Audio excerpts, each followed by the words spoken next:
I'm Tasha Steiner. And this is Zion. And this is Daddy. Yeah, Anthony Steiner. This And is this is Isaiah. Okay. Yeah. And the story is about Zion. Tell us about him. All right. So he's okay. So what happened is I was pregnant with Zion. I had a C-section, emergency C-section.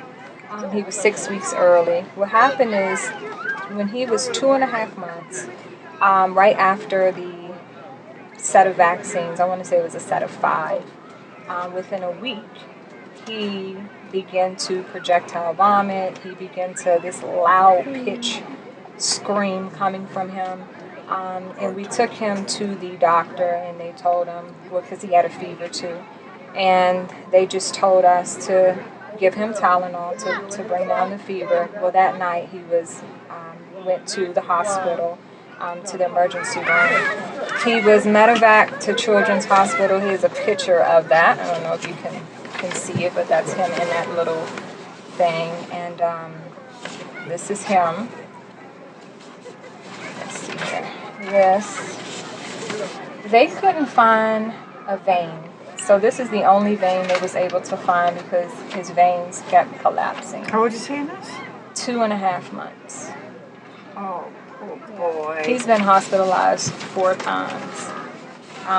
And I really just did not even connect it to the vaccinations. I didn't until you all began to talk. I had a friend who told me not to vaccinate my second child. And then when you all started the movie, I said, wait a minute. I went back in my paperwork and I said, this happened only a week later, you know. But projectile vomiting, constant, it was diarrhea, high-pitched scream. Arching in the back. We did see Vaxxed film, and that's when we began to make the connection. So what do you think about the fact that CDC knew all along that your son was at more risk than anybody else of getting the vaccine? Oh, they knew, and if they'd not hidden the data and come out and told the truth, he would never have had it. I feel betrayed. You know, I work as a police officer, and one thing that we do is, you know, we try to protect people, you know, and I would think that my own government agency, CDC, would protect the people, but I don't see it only like they want to just protect their interests, and their interests obviously is not us. So I feel abandoned in a way. It's interesting that you're a law enforcement police officer. Well, we call them policemen in England. I don't know what they're called over. Right. My brother-in-law's a policeman, and he said to me, if someone reported to the police a crime, like this is a crime, their duty is to investigate. They have to investigate. Yet there's no duty for anyone to investigate. Right. No matter who you report it to, no one's investigating it. So they were suggesting that we call the police with all our injured children, report it as a crime. Yeah. How do you think that'd go down? Right. Yeah, it's could be a problem. Oh, definitely could be a problem. But yeah, I'm taken back by all this. Just to know that not too many people even know about this. I just hate the fact that the film is even getting the resistance that it's getting. We're not showing in the regular theaters. I have a problem with that. So everybody can at least get a chance to form their own opinion. But that's... You've been lied to. Yeah. That's the issue. And no, it's not just, someone lied to me. You've had your child, your most precious possession, has been injured because you were lied to. Yeah. And that's what we're dealing with. Yeah. No, okay. Let's get back to your story, sorry. Yeah, no, you're fine. No, I just wanted to say that, you know, with constant hospitalizations that he was, I think it was 4 times, then I begin to see little things, talking to himself, playing with toys with no purpose, those type of things. He always had eye contact though, so never had issues with that, but I just said something isn't right. Ceiling fans, watching it over and over again. And then that's when I knew that something was not right. I went to Autism Speaks website, and the one thing I saw was when a child stares at ceiling fans, and that's when I said, oh my goodness, this cannot be.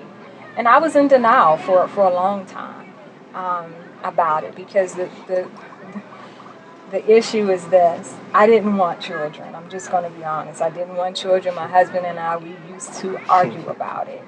And what happened is he stopped fussing with me. He began to pray. And over a course, I don't know if it was a month, I don't know what it was, but I was working in my basement, and I heard God tell me it is time. And I knew he was talking about having a baby. I went upstairs, I told my husband, I said, this is what I just heard God say. And I said, and you know it's God, because I don't want to do it. And he said, thank you. And he's crying. And I was like, what's going on with you? And he's like, because I've been praying that you would change your mind. So a part of me, you know, what happens. Every time. But the thing about it is that, so when I became pregnant, I remember I was pregnant and I had a dream, and I heard God speak to my heart, and he said, you're having a boy, and you're not having a boy because you want a boy, but because I'm going to use him to lead people. So when all of this happened, I said, God, I don't understand.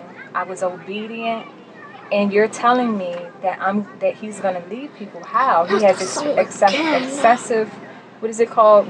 Receptive, expressive receptive disorder, autism, It's all of the bullshit term for vaccines. To the point, yes.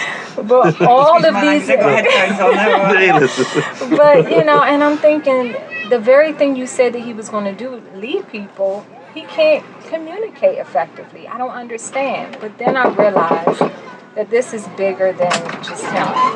You know, I do feel that God is trying to get something through us.